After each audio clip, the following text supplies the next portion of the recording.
Assalamualaikum warahmatullahi wabarakatuh dan selamat sejahtera. Okey, hari ini kita akan mempelajari bab 1/3 amalan keselamatan mencegah kebakaran dan rawatan awal kecederaan akibat kebakaran.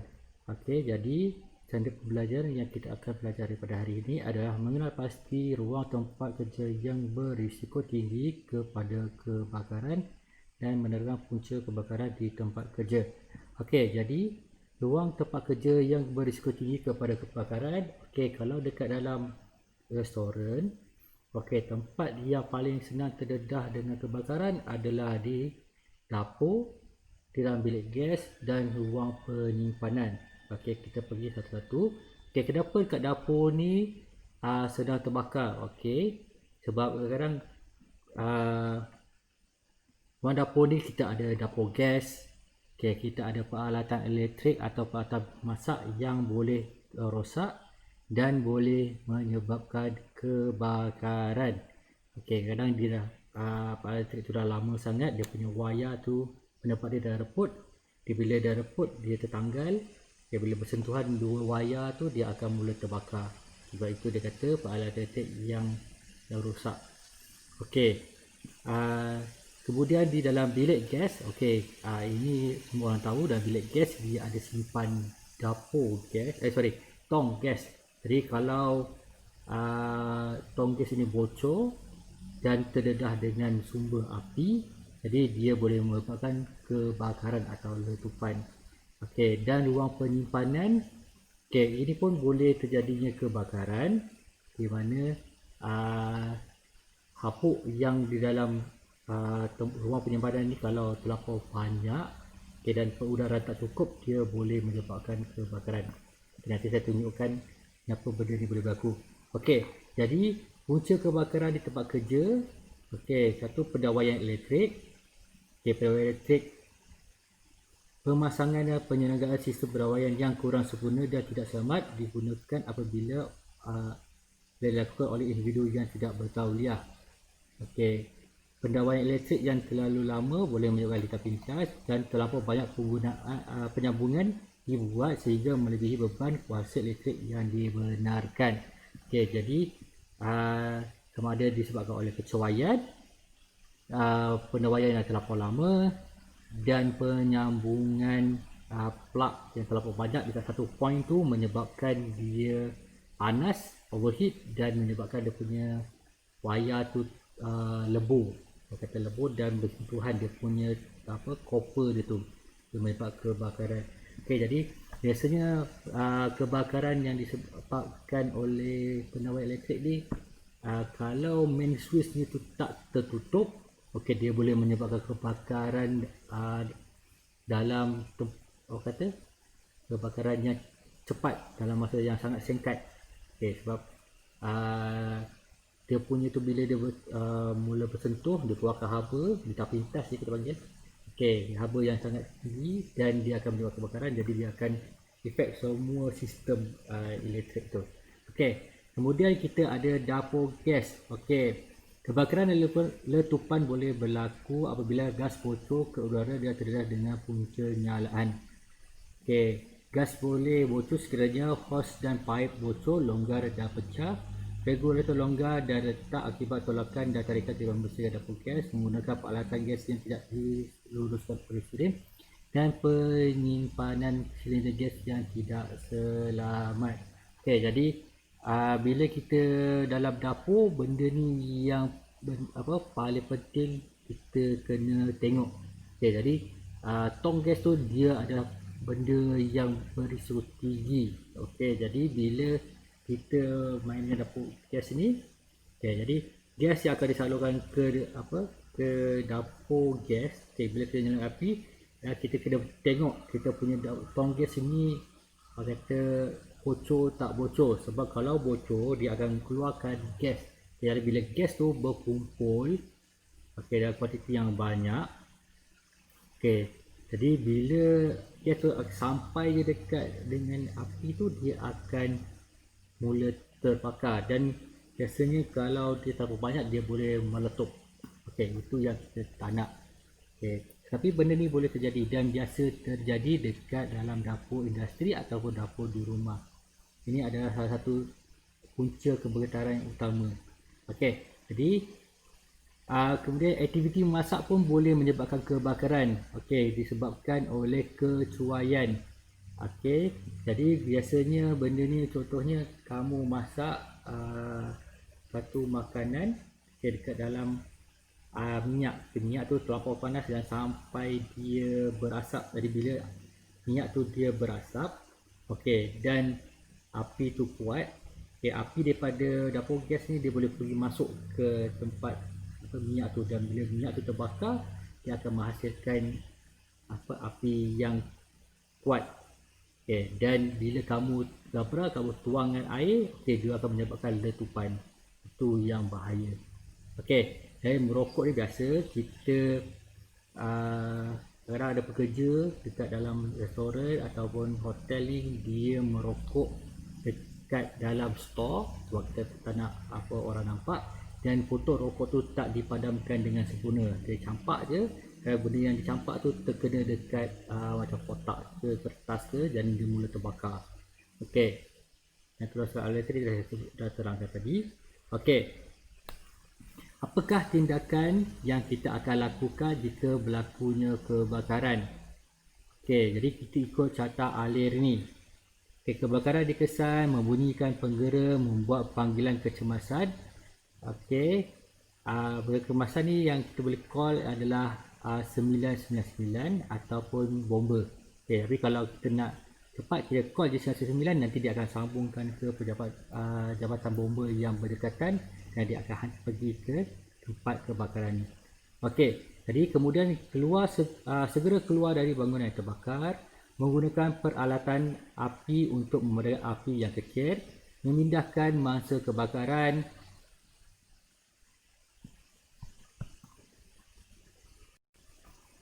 Maaf ya.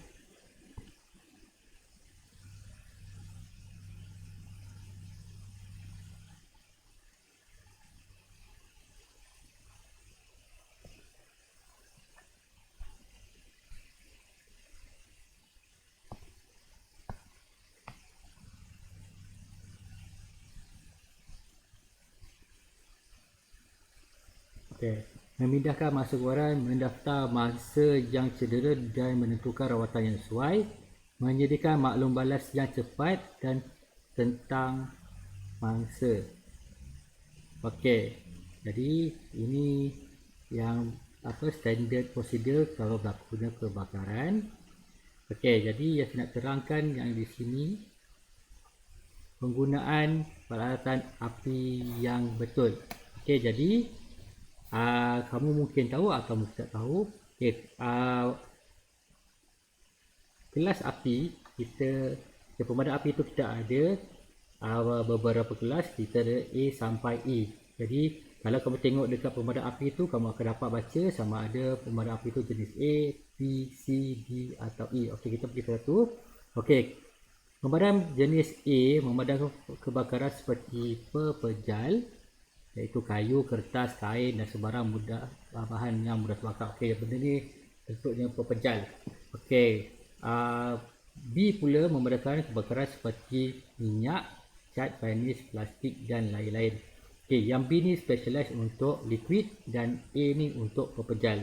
Okey, C pula memadam kebakaran gas. Okey, seperti gas petana, gas asetilin. Okey, pendawaian elektrik, kotak fuel, peralatan elektrik dan lain-lain. Okey, C ni khas untuk gas sahaja. Okey, dan D memadamkan kebakaran jenis logam, dan E memadamkan kebakaran minyak masak yang digunakan secara komersial. Okey, jadi kamu nak beli pemadam api, kita tengok dia punya kod dia. Okey, jadi kalau dekat dapur ni kita boleh guna jenis A, jenis B, jenis E. Okey, dan jenis kita jenis C. Okey, jadi dia banyak. Okey, jadi tata cara penggunaan alat pemadam api. Jadi kita guna konsep PASS. Okey, jadi P untuk pull. Okey, dekat dalam picu pemadam api tu kita tarik. Okey, kemudian kita halakan atau aim dia punya muncung corong pemadam api tu kepada tempat yang terbakar. Okey, kemudian kita pergi dekat S iaitu squeeze. Okey, tekan dia punya apa kata? Uh, pemegang dia macam kita pegang, dan S kita pergi sweep ataupun kita halakan dekat yang tu, kita tekan sambil halakan dekat tempat kebakaran tu sampai dia punya api tu terpadam. Okey, jadi kalau tak padam kita ulang daripada step daripada 2 sampai step 4. Okey, pastikan ikut turutan sebab bila kita bakaran ni kita mudah lupa. Jadi kita kalau ingat benda ni kita mudah nak padamkan kebakaran. Okey. Jadi saya sebut tadi kebakaran dekat apa tu? Store penyimpanan. Okey, macam mana dia boleh berlaku? Okey. Jadi di sini kita ada demo. Okey, biasa dekat tempat penyimpanan dekat dapur kita akan simpan tepung. Okey, tepung ni kalau dia bocor, okey, dia boleh hasilkan debu-debu halus. Okey, lagi banyak tepung kat dalam tempat penyimpanan tu, lagi banyak debu halus yang ada dekat persekitaran dan dekat udara dalam tempat penyimpanan. Okey, macam mana benda ni boleh boleh terbakar? Okey, jadi dalam video ni kalau kita tengok ni demo je. Okey. Kalau kamu perasan api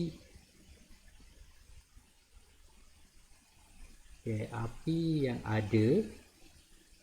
Okey, ini api bunga api Okey, jadi bila mercun ni dia meletup, okey. Tepung yang ada kat sini dia jadikan debu. Bila jadi debu, okey. Api ni akan pergi ke setiap debu-debu tepung ni dan bakar. Okey, jadi itu yang menyebabkan tepung api ni merebak dengan cepat. Jadi kita panggil gas explosion ataupun letupan debu. Okey, ini sangat bahaya. Jadi kalau benda ni berlaku dekat dalam tempat tutup, kebakaran ni boleh menyebabkan letupan dan kecederaan sangatlah teruk. Okey, ini bahaya ni. Jadi kena berhati-hati bila bermain dengan tepung ni. Dekat lagi tempat yang tertutup. Okey.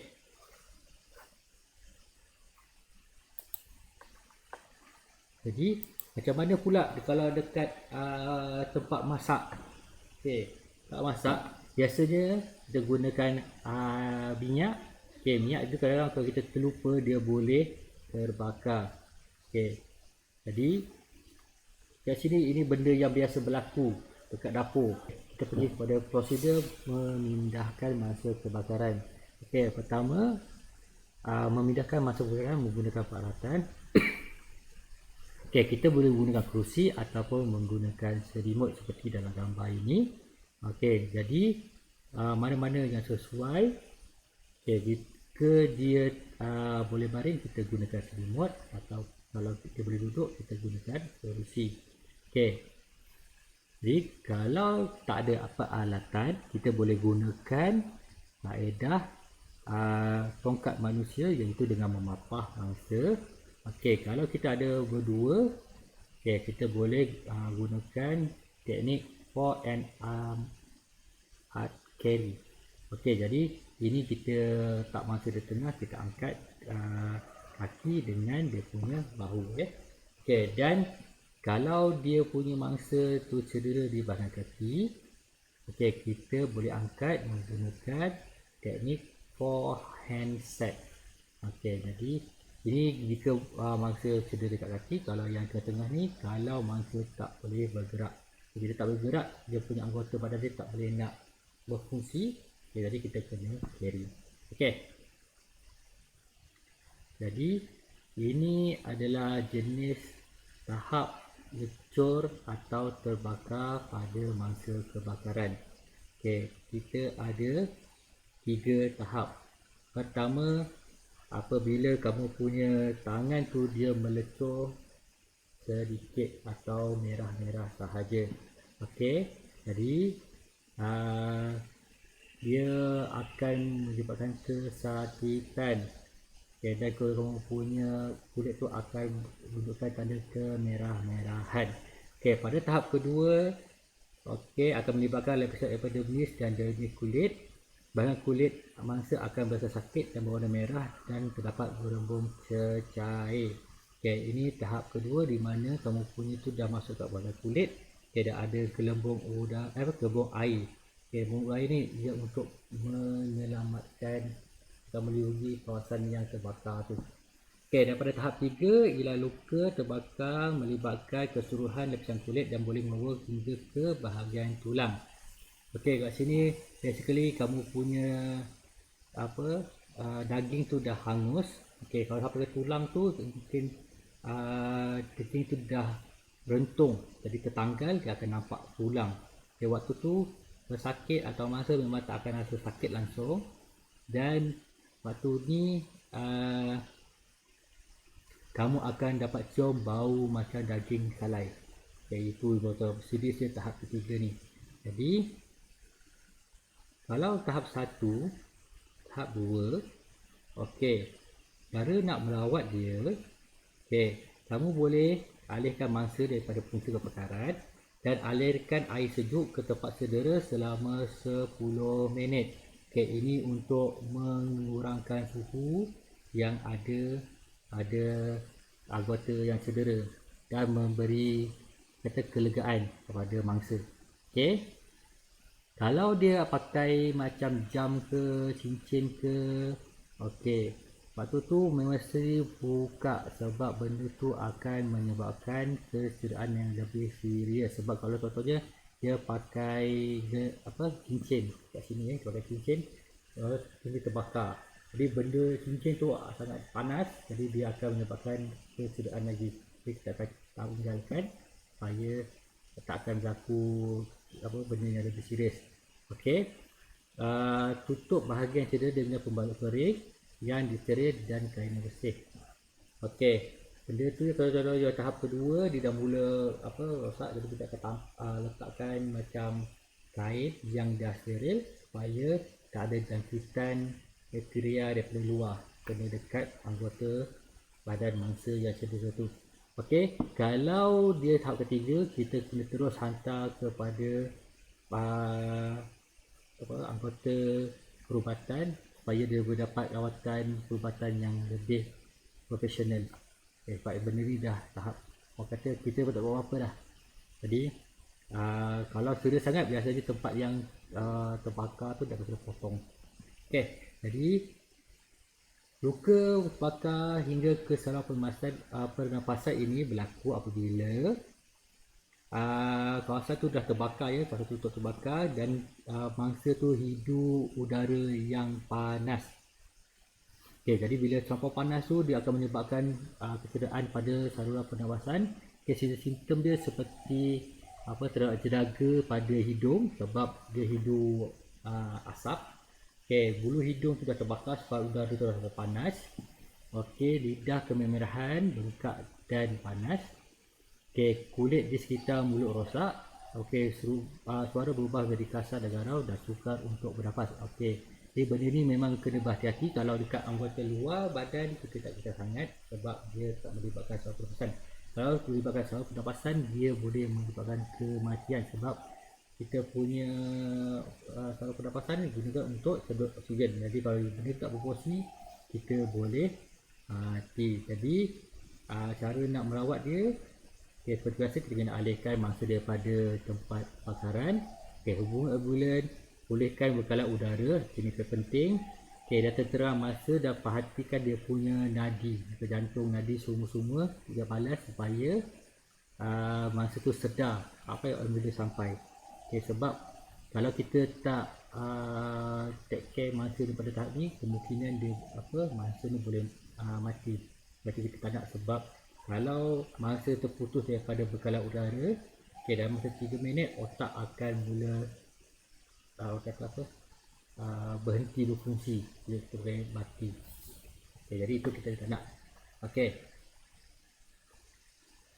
Jadi prosedur keselamatan di institusi, okey, ini sama saja okey yang ada dekat sekolah atau di universiti. Okey, memastikan penggerak automatik atau manual fungsi dengan baik. Okey, mengawal kebakaran jika kebakaran berlaku adalah kecil. Hubungi Jabatan Bomba Penyelamat Malaysia. Okey, pengawal keselamatan di institusi membentuk pasukan quick response. Okey, ini semua adalah benda yang prosedur keselamatan di institusi seperti universiti, di sekolah. Okey, kalau tempat kerja pula, okey, ada sama je macam sekolah, dia ada kata fire drill setiap tahun, at least 2 kali sebab dekat dalam tempat kerja. Okey, jadi benda ni boleh bila berlaku kebakaran, dia akan melibatkan orang yang ramai. Dan kalau pekerja-pekerja tu tahu macam mana nak buat bila kebakaran, okay, dia akan cepat bertindak. Sebab kalau berlaku kebakaran tempat kerja, dia boleh menyebabkan kehilangan nyawa. Jadi benda ni kita tak nak. Okay, jadi kamu boleh baca lagi lebih lanjut tentang benda ni. Okay, jadi ini adalah semua isi kandungan yang ada dekat dalam bab 1.3, iaitu amalan keselamatan mencegah kebakaran dan rawatan awal kerjaan akibat kebakaran. Okay, jadi ini walaupun benda ni kamu tahu, tapi saya harap kamu hafal benda ni dalam hati, sebab dekat dalam ruang masakan, terutama bila kamu lakukan amali masakan, kemalangan boleh berlaku ataupun kebakaran ni boleh berlaku. Punca utama dia adalah kecuaian kamu sendiri. Jadi bila berlaku kebakaran, kamu mesti tahu macam mana nak padamkan kebakaran ni, dan kalau ada kecederaan macam mana nak rawat kecederaan yang berlaku. Jadi